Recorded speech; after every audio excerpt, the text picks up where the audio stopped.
Querido meu irmão em Cristo, eu chamaria esta palavra de reflexão de visão errada. Porque é o que eu estou vendo, a inversão dos valores ocorridos dentro da igreja, por pessoas que não foram chamadas para assumir os cargos, os trabalhos a que estão se colocando, e outros que perderam a visão correta e estão atrofiando os seus ministérios, atrofiando as suas vidas terrivelmente.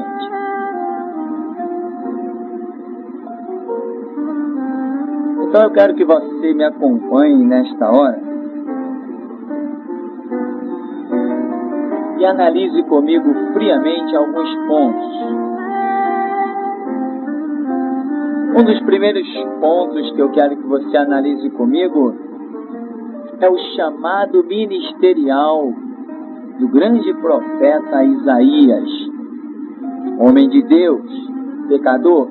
Sim, pecador como todos nós, que só depois de recebermos a graça de Deus conseguimos ficar firmes ou vacilar menos.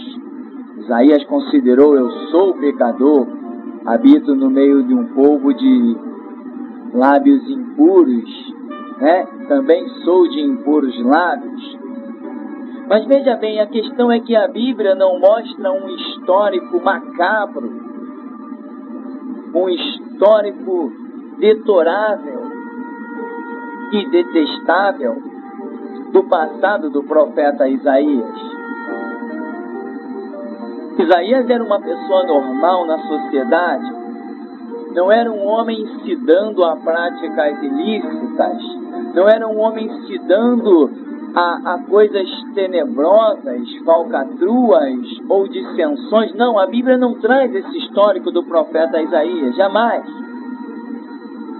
Mas nós vemos um chamado ministerial na vida deste homem tremendo, glorioso. E que ministério tão tremendo que este homem teve, a ponto de deixar profetizado: eis que a Virgem conceberá e dará à luz um filho. Isaías 53 é um retrato falado de Cristo. É como Isaías vendo Cristo lá naquela cruz. E as palavras de Isaías à nação de Israel eram palavras tremendas, tremendas, tremendas. Um livro profético contendo 66 capítulos. Bem, mas eu quero que você veja que Isaías não era considerado um lixo da sociedade. Não, estava lá com a sua família, com os seus filhos, como a Bíblia fala dos seus filhos, mas ele foi aquele homem chamado. Eu quero que você analise comigo a tremenda obra que o também profeta Neemias, que chamado glorioso, reedificar Jerusalém, repor as portas, restaurar o templo. Ora, foi um chamado tremendo, e nós vemos como Deus foi com Neemias de uma maneira tão tremenda e gloriosa. Mas, meu querido, preste bem atenção, também a Bíblia não mostra um passado deplorável deste homem chamado Neemias. Ao contrário, Neemias era um dos nobres de Israel, um dos nobres de família até rica, uma pessoa letrada, bem conceituada. Por isso, quando foi levado cativo, estava lá, era copeiro do rei. Por quê? Porque era dos nobres. Eu quero que você analise comigo o chamado de Jeremias. Jeremias não teve nem muito tempo de se profanar e corromper tanto. Por quê? Porque dizem os historiadores que ele tinha cerca de 11, 12 anos quando recebeu aquele chamado glorioso de Deus. Inclusive ele mesmo diz: ah, Senhor Jeová, Como pode? Eu sou uma criança. E o Senhor diz, não diga que sou uma criança. Onde eu te mandar, tu vai. Se eu te mandar falar, você fala. Meu querido, não há um histórico deplorável, mas há um futuro glorioso nas mãos de Jeová, através da vida de Jeremias.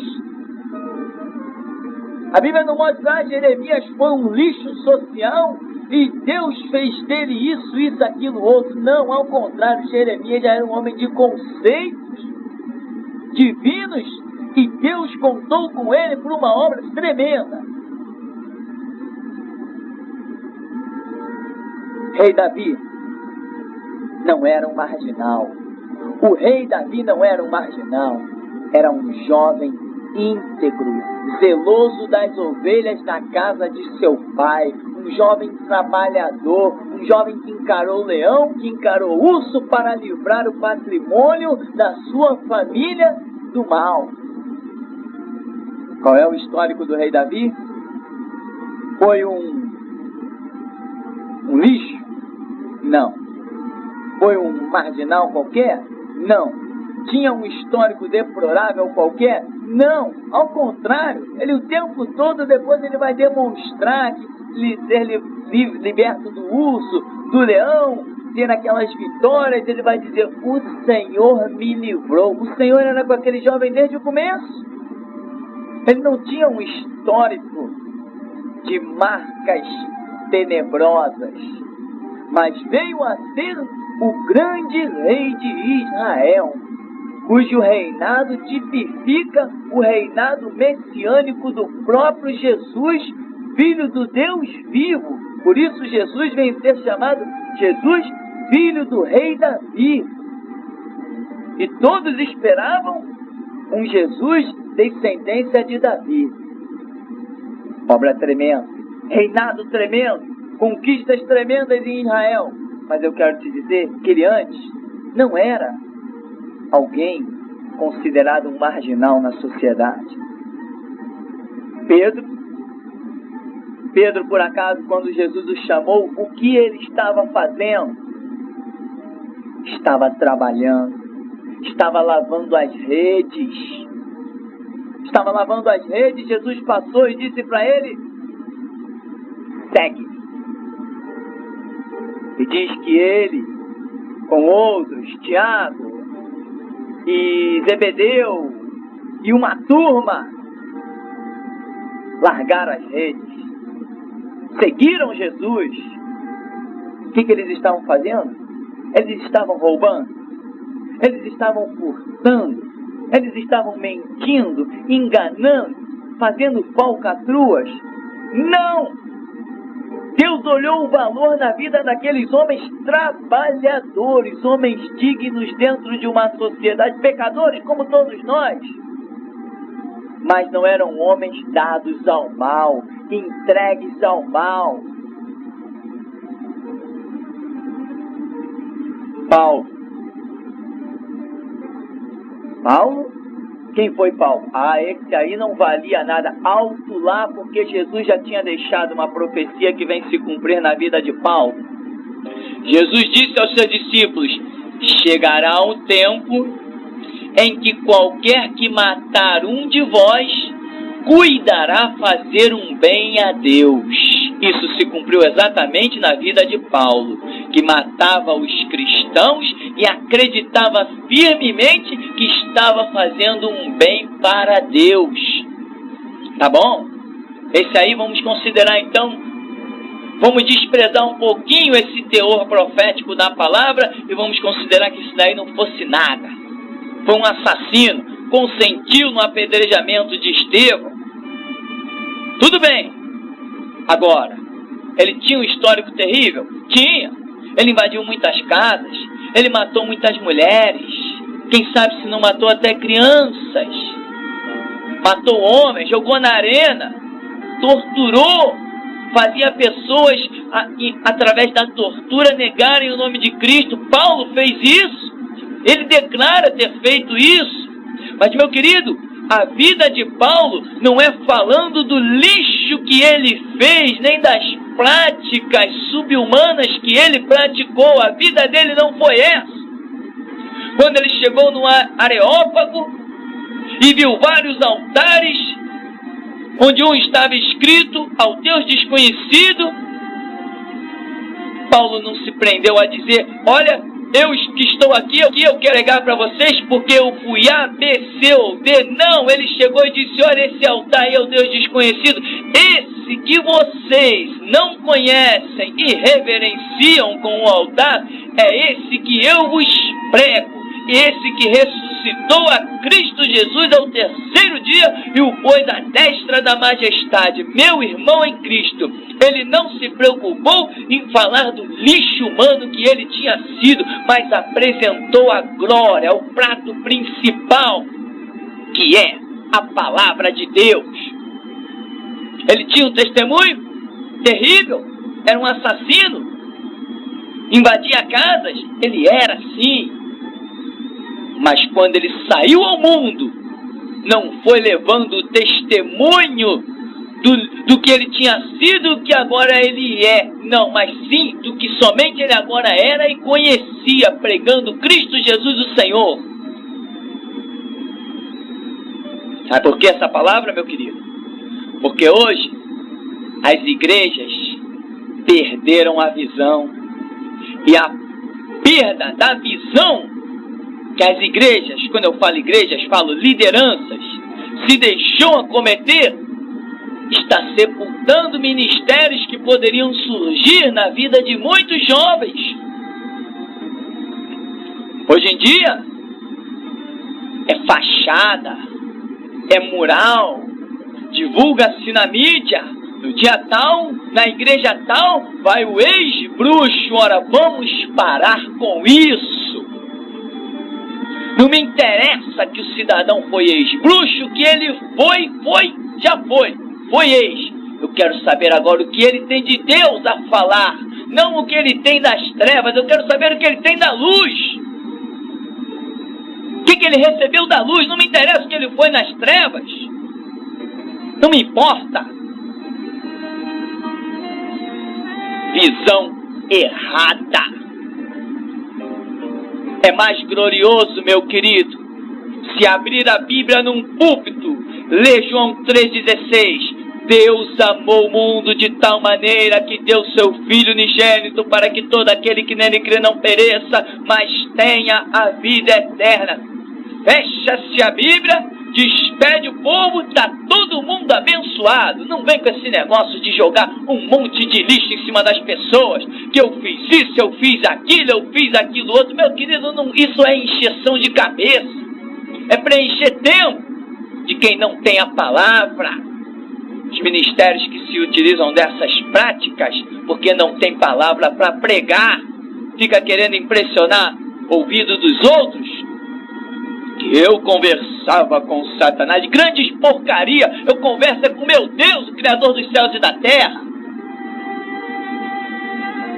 Que eu era o segundo homem de Satanás, eu sou o primeiro de Jesus Cristo. Não é o maior testemunho?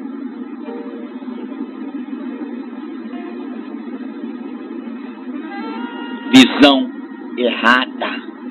Tem gente a ponto de estar por aí procurando para dentro da igreja quem foi traficante, quem foi assassino, quem foi feiticeiro, quem foi lixo, para agora chegar dentro de igreja e dar testemunho.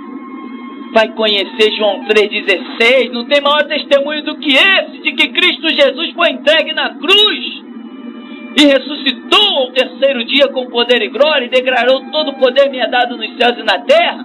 E a Bíblia diz que ele subiu ao céu e assentou-se à direita do Pai, e por nós intercede. Não tem maior testemunho do que esse.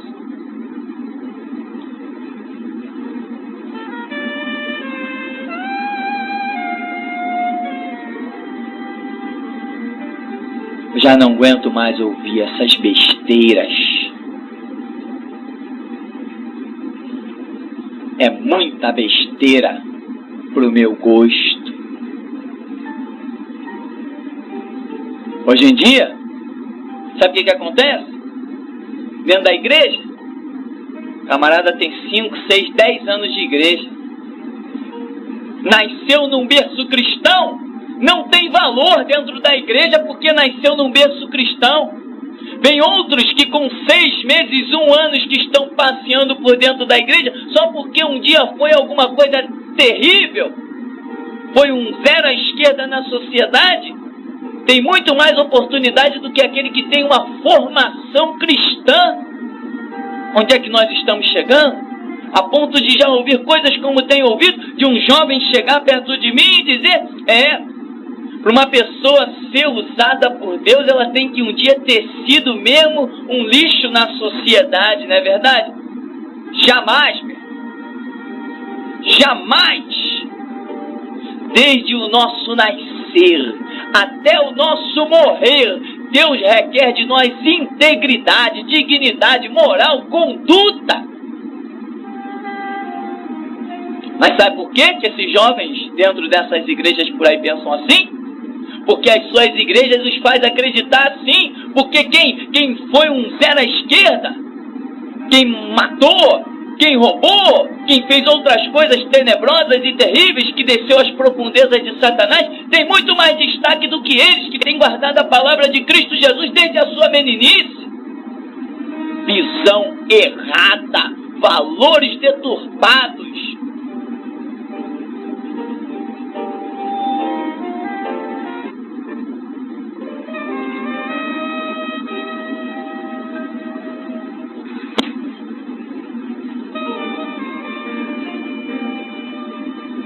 Nós temos que voltar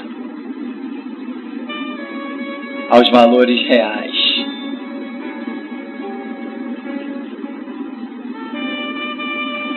Antes que seja tarde. Eu quero concluir com você. Jesus opera milagres, meu irmão, e transforma vidas por causa do poder da sua palavra. Os sinais seguirão aos que creem. Nada de colocar milagre ou sinal à frente da palavra. O glorioso, o poderoso é a palavra.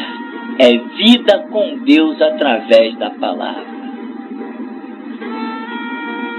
Portanto, se na tua igreja inverteram os valores, não se deixe enganar por isso.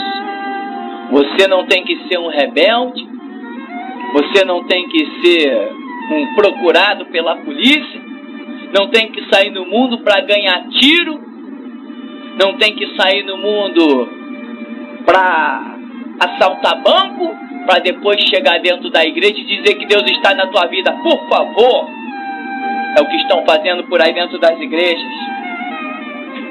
Chegam ao ponto de perguntar, você tem algum testemunho? Eu tenho sim um testemunho, eu tenho. O meu testemunho é que eu creio em João 3,16 e aposto a vida nisso. Eu tenho um testemunho. E ninguém tem um testemunho maior do que o meu, porque o meu testemunho é que eu creio em Cristo Jesus, aposto a minha vida na Bíblia como palavra de Deus, estou percorrendo a palavra que diz, eles venceram pelo sangue do Cordeiro, pela palavra do testemunho e não amaram as suas vidas até a morte. Eu estou me enquadrando nisso, ninguém tem testemunho maior que o meu. É isso que eu tenho a dizer. Não abro mão da palavra.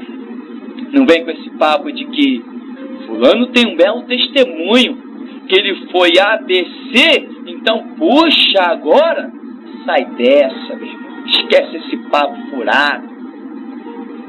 Jesus não está procurando quem era zero à esquerda, não. Todos nós éramos zero à esquerda sem Cristo. Passamos a viver a partir do momento que encontramos Cristo. Mas eu não tenho que deturpar a visão. Eu não tenho que ter sido procurado por polícia, não tenho que ter passado cheque sem fundo, eu não tenho que ter feito nada disso para depois dizer que Deus está na minha vida. Não, Deus está tremendamente na vida daquele que nunca tenha praticado nenhum desses delitos horríveis que a sociedade mundial mostra aí, mas sim na vida daquele que tem guardado a palavra de Deus. É assim que funciona. O Senhor te abençoe e te guarde. Sobre ti levante seu rosto, te dê a paz.